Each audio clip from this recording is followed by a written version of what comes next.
On this episode, Ben talks about utilizing a flag study testing different components of our seed treatments in test plots this summer. The Bader Peach Farm trial has set a precedent for lawsuits against Dicamba usage. The overall profit on your farm from your yield average is highly coveted over the actual cost of your seed. Watch out for the cheap seed deals. Chances are it will be a more expensive decision in the end. Have you liked and followed all of our social media pages? Make sure you are connected so that you don't miss any updates before planting season begins. All of our links are in the description below. Hi, this is Joe Mershman. Welcome to Cup of Joe, episode number 30, season 2. Today we're changing it up a little bit. We got Lynn Williams, Turk Regulator, and Ben Pieper, and talk about some of the things that came up this past week in agriculture. Let's start with Ben. We had the opportunity to have a fun meeting with one of our seed treatment suppliers, Rosen's, and they're the ones that supply us with the product we call Trepidity.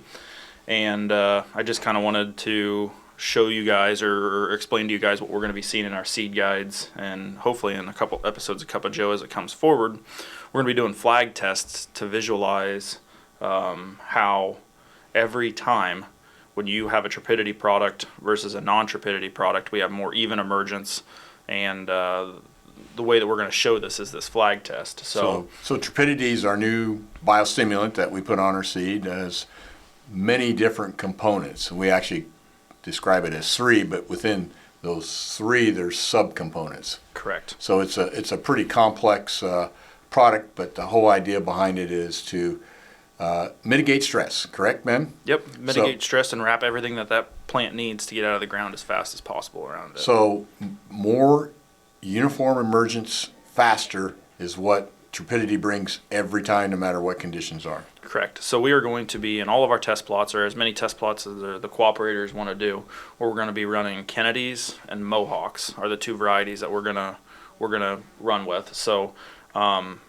so as far south down as the Boot Hill, Missouri, and clear up north, we're going to run Trepidity versus not treated with Saltro, and we're going to do the flag test. So every 24 hours after planting, you go out and check on your bean plot, and as soon as you see any green pop out of the ground, or when the cotyledon's pulling itself out of the ground, as soon as you see any green, you're going to stick a flag in the ground. So on day 1, we're going to use one color. On day 2, we use a different. On day 3, we use a different color, and it goes to show Rosen's have already done the tests, but I'd like to help visualize it with some of our growers and our farmers. And then at the end of the year, we leave those flags in all year long, and at the end of the year, we count pods on the ones that were emerged day 1, day 2, and day 3.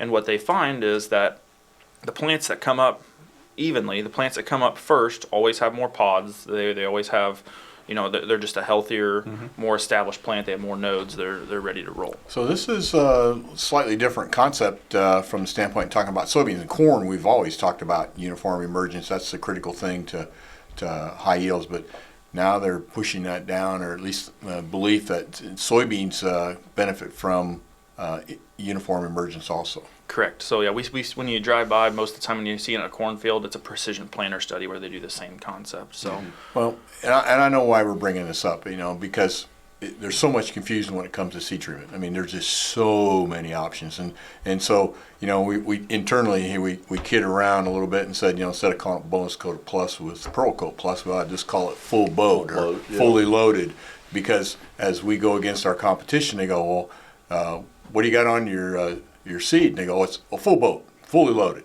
And the reality of it is, it's maybe just a fungicide and an insecticide, which, in my opinion, that's a leaking boat. You got minimal protection. So this brings us to talk a little bit more about what biostimulants do, and that's really the next new frontier. And it's not a biological. Trepidity isn't. It's a combination of products. So we'll dive more into that as time goes on. But I really commend you, Ben, for implementing that flag study, because then farmers can actually see and visualize, and then in the fall we can quantify it. Very good.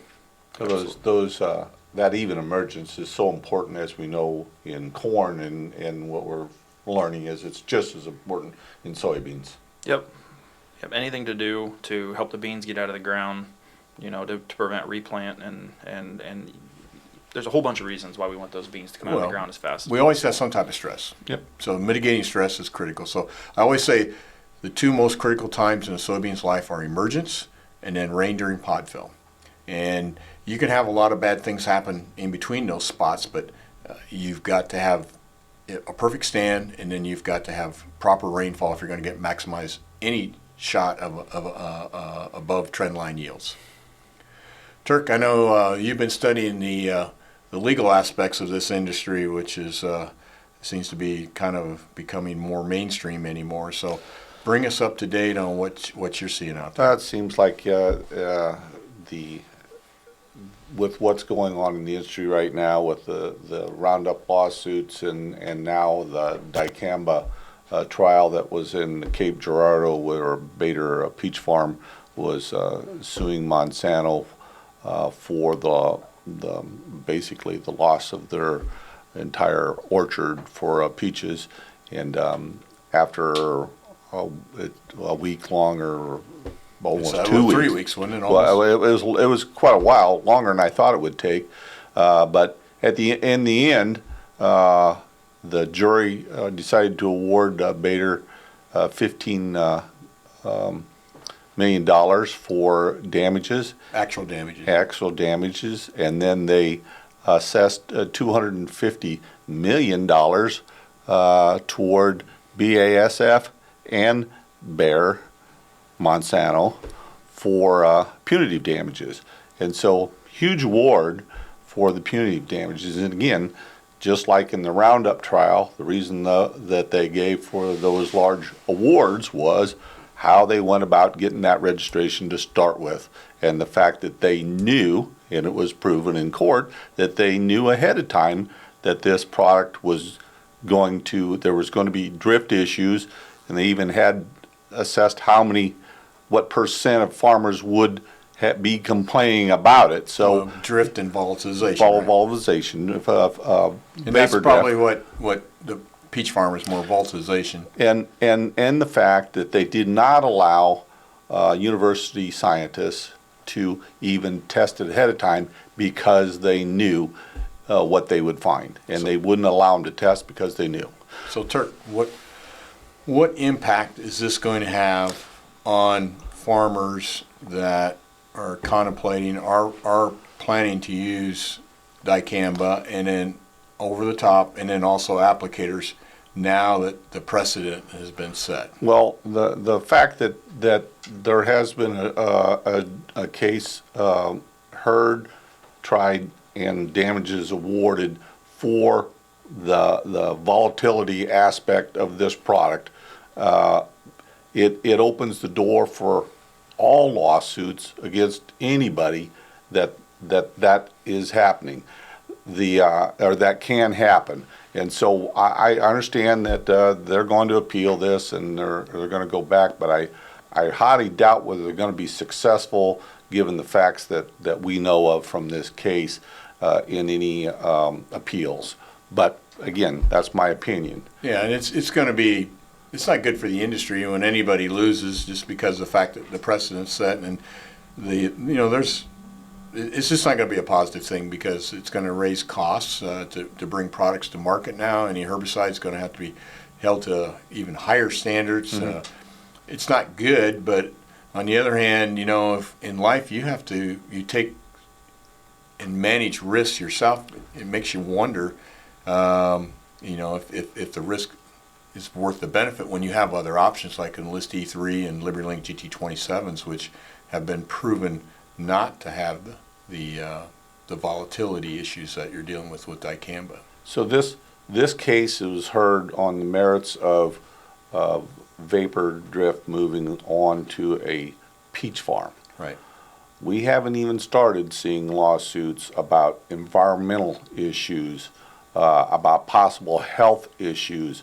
Now that it's been proven that this stuff does move, vapor does move, and that it was actually, again, registration was obtained through basically false information or lack of information. Well, a little bit, I would call transparency. Transparency, Yeah, is probably a I better don't think word. the information, I think everybody understands that, the data was done in the growth chambers, done under a scientific protocol, but for some reason, which normally worked, did not work in the field. It doesn't work in the field. In Yeah. other words, obviously, the simulations, Small amounts as opposed to mass amounts. yeah, so Makes a big difference. there was some kind of disconnect there, you might say. So that opens the door for a lot of liability for anybody that is spraying a Dicamba product, XtendMax or Ingenia, over top of soybeans at all, and so it does open the door for a lot more exposure to grandma's garden and in the environment all around. Well, I've done a little bit of the math, and this is, not scientific, but just kind of thinking about it logically. It appears to me that Dicamba acres will decrease maybe 20% this year from last year's high, and enlist acres will go up 20%. And as far as the total acres of soybeans out there, and if we've been hearing a third of the Dicamba acres are not sprayed, so then all of a sudden we've got Dicamba and list actual acres sprayed pretty equal. So in some areas, in the past, that farmers have not been able to say where the Dicamba off target movement came from. It might be a little bit easier to track the off target movement in certain areas. Yep. So, follow the label, make sure you're doing things right. And I know a lot of states have put some cutoff dates and things like that. Those are all things that will help. Obviously, an early spring would help. We could spray these products in cooler temperatures, so that will help. But we hate to see anyone lose the right to choose what they want to put on their field, and then the fact that we have so many folks doing it for defensive reasons, it really doesn't give you a choice when you're forced to do something. Anyhow, things to think about, and I encourage everybody to do their own research and draw their own conclusions. That's just us today talking about it, what we see. Hopefully we can get maybe Ford Baldwin, one of the folks that was involved in the trial, to call in, and by the next episode to talk about what he saw on the ground level right there when he was in the trial. Yep, I think we can do that. I don't know if he's still, anybody associated is still under the gag order or not, being able to talk about it, but we'll have that, and we'll know that very shortly. Sure. The other comment that I had was no matter what anybody does with this product, I think that a registration where it's pre-emergence only, because it's coming up for renewal this fall again. Right. And so, and I do think it will be renewed, but I think we're probably there's a really good chance now that may be a pre-emergence only this fall, or even more severe restrictions put on it for movement, because it's been documented that it does move. So there's going to be changes coming. I Right. think that's fair to say. Yep. And it's not good for our industry, and we hope that all parties at the end of the day will get this worked out. Yep. Well, Lynn, so much about Dicamba. You're a salesperson. Describe your area where you cover, so the folks watching know. Yeah, I would be here around the West Point area, covering some counties in southeast Iowa and northeast Missouri. Probably from a sales standpoint, we've got one of the smaller areas, but it's definitely a fun environment that we get to work in. A lot of local people that are very familiar with Merschmann's, and we get to see a lot of different products though in our area as well, because we're pretty fortunate, or our farmers are pretty fortunate to we have a lot of competition, I guess, in our area from a sales standpoint, and from different outfits growing different companies growing seed in southeast Iowa and northeast Missouri. So you're out there working in the field, and of course, you might say it's desperation season for some seed companies right now, because I don't know if our listeners understand, but every seed company, they set their budgets, they set their goals, they push their salespeople, And then when, particularly the BS companies, the big C companies, when they see they're behind or something,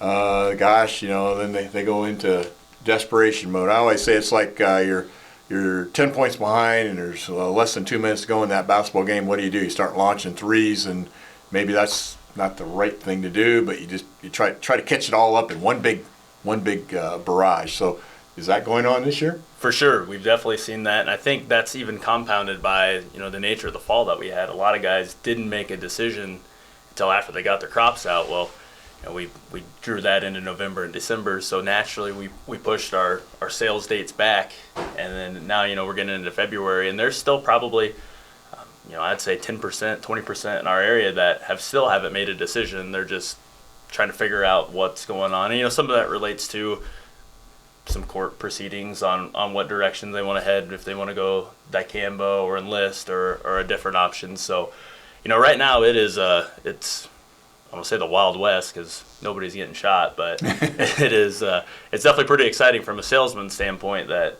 everybody's throwing their A game out this late in the season. So in other words, we're all trying to steal each other's business, or putting out some things that may seem almost ridiculous. So what do you bring to the Mershman customer when you go out and sell? In other words, what's your philosophy when it comes to price and value? How does that all work for you, Lynn? I really like bringing the value standpoint of our seed. Guys might get focused on price, and there's probably people out there that are cheaper than us. I think it's very well documented that there is some cheaper seed. But what Ben was talking about with our Trepidity, when you combine some of that stuff together, our high germs, our high quality, we're not selling you weed and crops, treated seed, potentially lowering population. When you look at it from a profit standpoint and not a price standpoint, we're the most competitive one on the market, and I'd go to bat for that every single day. So, at the end of the day, I like to tell guys, don't save $10 on your seed price. We'll make you 5 more bushels, put more money in the bank, rather than trying to save the pennies on the front end. So, that not a lot of that has to do with just the environment that we are in financially with in the farm sector. We're still in a crunch time, I guess. We've got some tough times here with commodity prices. Things with China hasn't quite taken off. The crop prices haven't firmed back up like we would hope to. So, we really want to make sure guys are getting a good value product and not just trying to save money by saving money.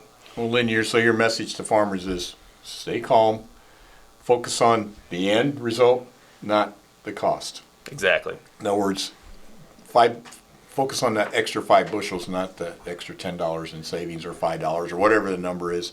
I always say if a salesman comes into me with a cheap price, I'd show him the door, because a cheap price is not going to make me a profit. A high yield is going to make me a profit. Show me how you can. Again, you're in Missouri. Show me how you can get higher yields by planting the best seed and using a seed treatment that gives you the best chance for uniform stands, all the little things that make up yield. So, and have a team behind you knowing right. how to place those products. Yeah. So, and that's one of the things at our company, we just don't do that. I mean, we are firm believers in the customer that's been with us for years and years and years, customer who buys early. That's who we take care of. The guy that comes in last, we welcome him in, but he will not be treated as good as our loyal customers. In other words, we treat them as best as we can, but we're not going to give them a better price, is what it amounts to. In other words, that's what I mean by that. So, because how can we look our original customers have been with us 25, 30 years, 40 years, and somebody that buys a big portion of their business and say, hey, I'm giving this new guy a better deal.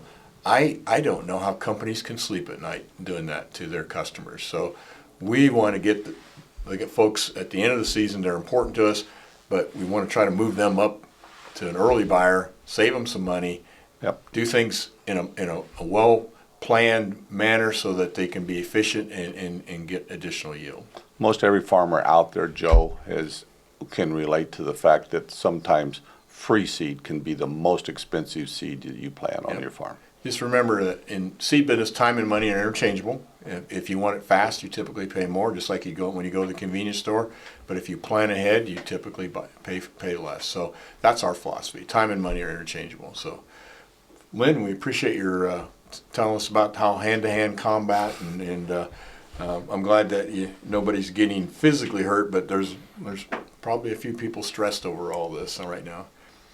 Well, I want to conclude our session today with a little bit of history. As you know, we do the corny joke at the end of the segment, and that just naturally came to us. It's just something that we thought would be the right thing to do. So I got back into history, and I found out it's the seed companies that invented the corny joke. Believe it or not, at the turn of the century, there was a lot of mail order catalogs for seed, primarily garden seeds and things like that back then. So to make their catalogs a little bit more exciting and less boring, they put corny jokes in. So that was the origination of the corny joke. So we have no one to blame but ourselves for the corny jokes. So I pulled two of those out of those seed catalogs from back then. And they typically were truly corny jokes. This one here is, what did the corn say when he was complimented? What did the corn say when he was complimented? Aw, shucks. Now here's another one. This one here I like a little better. What did one ear of corn say to the other ear of corn? What did one ear of corn say to the other ear of corn? Don't look now, but we're being stalked. Yep, That did it, that right? qualifies. That'll get them to shut it off right now, right? Well, next week we plan to have an outside guest to come in. We're not sure exactly who it is, but Ben, you've got a list of folks that you've getting ready to invite to join Cup of Joe, and what are some of those? At some point in time in the next couple months, excuse me, I'd like to have somebody come in from Rosen's. Probably going to do a dealer spotlight at some point in time. We have a planter professional that works in the warehouse over there. Seeds, yeah. Yep, Josh Patton has worked on planters his entire life, so we may walk through planter setup and all the things that we need to have accurate for that time point. Josh also is in charge of the seed treatment stuff over there, so we may have a look at all the brand new treatment facilities we have, maybe somebody in from markets, somebody in from ag finance, alfalfa update we could do, and then as we get into the growing season, we could have extension specialists from Iowa, Illinois, and Missouri come in and kind of talk about things. So there's lots of new guests hopefully that we'll be bringing in. That's great, man. And I think the key thing is we want to keep everybody relevant and be on the lookout. Well, thanks for watching today, and as always, we appreciate your business, and we want you to be safe this week, and we'll see you next week.